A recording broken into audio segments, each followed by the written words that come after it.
ሲያገኙ ነው እንዴ ተቃጠሉ። እናንተ ዝም ማለት ሲገባችሁ ከእነሱ ጋር ለመጣላት ለመደባደብ ለምን ትሞክራላችሁ? አያስፈልግም። እኔ አሁን ዳኒ አቅቶኝ ነው አይደለም፣ ምንም እነሱ ሴሮች ናቸው አይደለም፣ አቅተውኝ አይደለም። ግን ደግሞ አንዳንድ ጊዜ ለሁሉም ነገር ቦታ። ሰላም ጤና ይስጥልኝ ውድ ተመልካች፣ እንዴት ናችሁ? ደህና ናችሁ? ዛሬ በአዲስ ቪዲዮ ነው የመጣሁትና በሀርሜላና በአብርሽ ነው የመጣሁት። በጣም በሚገርም ሁኔታ ሀርሜላ ነው ሄርሚ ነው የሚላት እሱና በጣም በሚገርም እንግዲህ ሄርሜላ አብርሽን እንግዲህ ድራማ ሆነ እውነት ሆነ ውሸት ሆነ እኛ የምናውቀው ነገር የለም። ድራማቸውን ሊሰሩም ይችላሉ ላይሰሩም ይችላሉ ውድ ተመልካች። ነገር ግን ሀርሜላ እኔ በሷ ቪዲዮ ሰርቼ አላቅም፣ በና አብርሽ ቪዲዮም ሰርቼ አላቅም። ግን አሁን እስቲ ዩቲዩብን አይቼ እሰራለሁ ብዬ ገብቼበታለሁ እና በጣም እየገረመኝና በጣም እያሳዘነኝ ነገር አንድ ነገር ቢሆን ሄርሜና አብርሽ በግድ ነው ገፋፍታ አብርሽን መልስ እንዲሰጣትና ወደ እሷ እንዲሆን ያደረገችው ሄርሜላ ነችና ዛሬ እንግዲህ ቀለበት ሊያረግላት አድርጎላት እንግዲህ እውነትም ሆነ ውሸትም ሆነ የምናውቀው ነገር የለም። ፈጣሪ ብቻ ነው የሚያውቀውና እንግዲህ ውድ ተመልካች ማነች ሩታና አብርሽ የዛሬ አመት ማማት ውስጥ ነው እየተጋቡት። ሁላችሁም ታውቃላችሁ።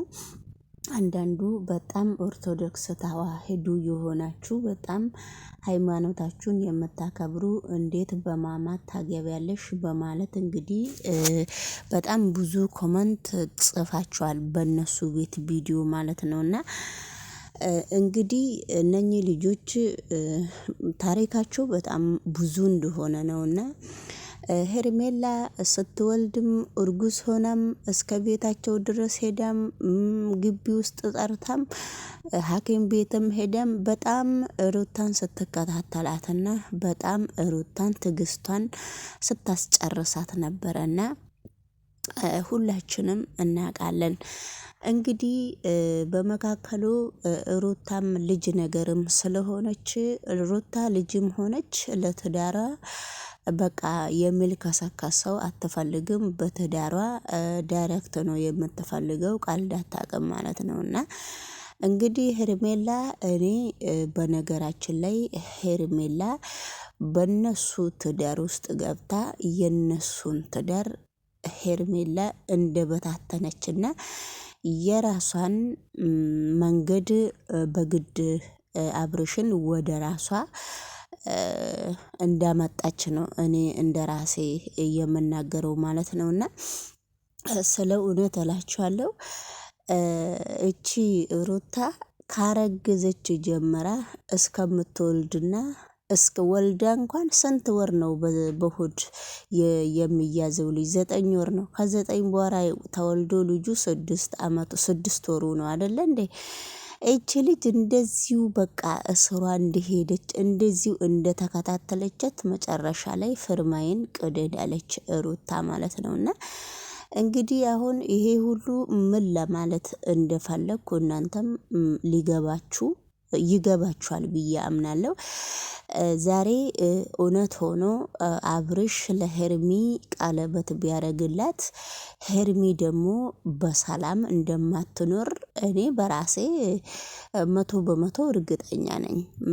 ምክንያቱም እርጉዝ ሆና ከእርግዝና ጀምራ እስከምትወልድና እስከ አሁን ድረስ ተከታትላ 1 አመት ቢያንስ 1 አመት ከ4 ወር ነው ከ6 ወር እኮ ነው ሩታን ያሰቃየቻት ማለት ነውና መጨረሻ ላይ አሁን በግድ ቀለበት እንዲያረግላት በግድ አገፋፍታው በግድ ምን ብላ ትላንትና እንግዲህ ለደስታዬ በጣም ደስ ብሎኛል። እናቴ ምናምን ስትል ቀን ምናምን ነው ደስ ያለኝ። ዛሬም በድጋሚ እንደዚህ ነው ደስ ያለኝ ብላ ስታመሰግን ሩታና ዳኒና ሜሪ መጥተው እንግዲህ በስተመጨረሻ ላይ ምን እንዳረጉ እናንተም ታውቃላችሁ ማለት ነውና ውድ ተመልካች እንግዲህ ሩታም እሷና አብርሽ ሄርሜና አብርሽ አብረው ቢኖሩም እሷም እንደዚሁ በልጁ አሰቃይታ እንደምታኖረው ነው። እንግዲህ ይሄ ነገር ሄርሜላንም እንደዚሁ አበሳጭታ እንደምትኖር ነው። እንግዲህ እውነት ሆኖ እሷንም ካገባ ሩታ አይምሯ ውስጥ የተቀረጸው ይመስለኛል። እንግዲህ ትላንትና አሁን ቢያንስ እንኳን ደስታዋን ልታደፍርስባት ነው። በቃ እንዳትደሰት ብላ ነው የመጣችው እንጂ አብርሽም እንዳለው ለምንድነው የመጣችሁት? የእናንተ ችግር ምንድነው? እኛ ተለያይተናል፣ ተፈተሻል። እኔና አንቺ የፊርማ ወረቀታችን ስለቀደድን ማን ስለሆንሽ ብሎ ሲጠይቃት አይመለከትህም አለችው። እንግዲህ እነ ዳኒና እነ ሜሪ በአሁኑ ሰዓት የአብርሽ ደጋፊ በጣም ነው እየጣሏቸው ማለት ነው እዛው ያሉት። እንግዲህ የሩታ ትዳር በምዕራፍ 1 ገና እርጉዝ ሆና ነው እየተበጠበጠውና ስለዚህ እንግዲህ ውድ ተመልካች እናንተም እስቲ አስተያየት ስጡ። እኔ በጣም ስለ እውነት በጣም ነው የገረመኝ።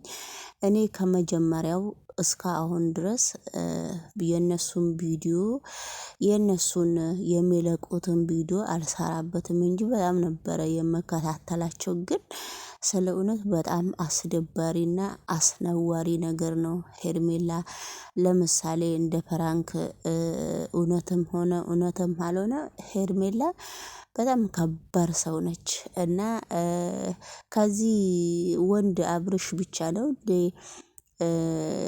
ከልጁ ነጥላ አፈቀርኩህ ብላ ተንበርክካ እስሩ እየተሯሯጠች በቃ እያለቀሰችበት እየለመነችው ነው። እንግዲህ ውድ ተመልካች እኔ ደግሞ ገርሞኝ ልሞት እየደረስኩ ያለው ብዙዬ ነችና ከወንድ ቤተሰቦች እንግዲህ አንዳንዱ አሽቃባጭ ሴትና ወይንም አሽቃባጭ ወንድ አይጠፋምና ብዙዬ መለስ ሰራ ነው። ይሄ ነገር ድራማ ሆኖ እንደው ቁጭ እንደው ያቦ ፕራንክ ሆኖ ይሄ ነገር ቁጭ ስል ነው እኔ ምን እንደምል አላቅምና ምን ልትሰራ ነው እንደው ምንድነው የሚባለው በእኛ ሀገር የሆነ ዝም ብሎ ሌሊት እየበላ የሆነ ያገኘውን ነገር እየበላ በቃ አህያ የሚያክል አለና ማጅራ መቺ ነው የምትመስለው እኮ ብዙዬና ምን ልትሰራ ነው ትላንትና እንደው እዛ ውስጥ የቆመችውና በጣም ይደብራል በነገራችን ላይና ሲጀመር እነሱ ድራማ ነው የያዙትና ዩቲዩብ አሁን በጣም ኑሮ ውድ ስለሆነ ዩቲዩብ ክፍያቸውን ከአንዱ ወደ አንዱ ቪዲዮ እየወሳሰዱ እንግዲህ ቪዲዮቸውን እየፖሰቱ ዶናር እንዲገባላቸው ፈልገው ነው እንጂ ብዙዬ አሁን እንደው ያስጠላበታል። ማርያምን በጣም ነው የሚያስጠላበት እንደዚህ አይነት ወከባ ውስጥ በጣም ስትለፋ በቃ በጣም ስታሽቃበጥ። በእርግጥ ሩታም በጣም ትንሽ ከባድ ሰው ነችና የያዘችውን ነገር አትለቅምና እንግዲህ እሷም መጨረሻ ላይ ተንቦጣረቀችና እሷም በቃ እንደ ውርደት ነው እያሉ ያለው። ግን እኔ ስለ እውነት እኔ በሩታ ምንም ነገር የምፈርድባት ነገር የለም። ምክንያቱም የማልፈርድባት ለምን ከእርግዝና ጀምራ እስከምትወልድ ምንድነው ተኝታ እንኳን ወልዳ እንኳን የእናቷ ግቢ ውስጥ እች ልጅ አላረፈችም እየጠሩ ቪዲዮ እየሰሩባት ማለት ነው።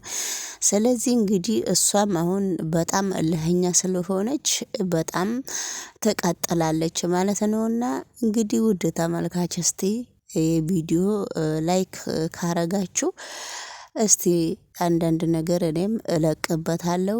ላይክ እና ሰብስክራይብ አድርጉ። ግን ከሰው ትዳር ውስጥ እንደው በጣም ትዳር ማለት ትንሽ ይከብዳል እና ከሰው ትዳር ውስጥ ቢወጡ የራሳቸውን ሰው ቢፈልጉ እኔ በጣም ደስ ይለኛል። እና እንግዲህ አንዳንድ ጊዜ ማሽቃበጥ ሶሻል ሚዲያ እንደዚህ ስናሽቃብጥ ነው የሚወዱትና እኔ እንግዲህ እንደዚህ ካልሆነ ቪውም አያገኙም ዶላርም አያገኙም ይመስለኛል። እኔ ግን እውነት አልመሰለኝም። ላይክ አድርጉ።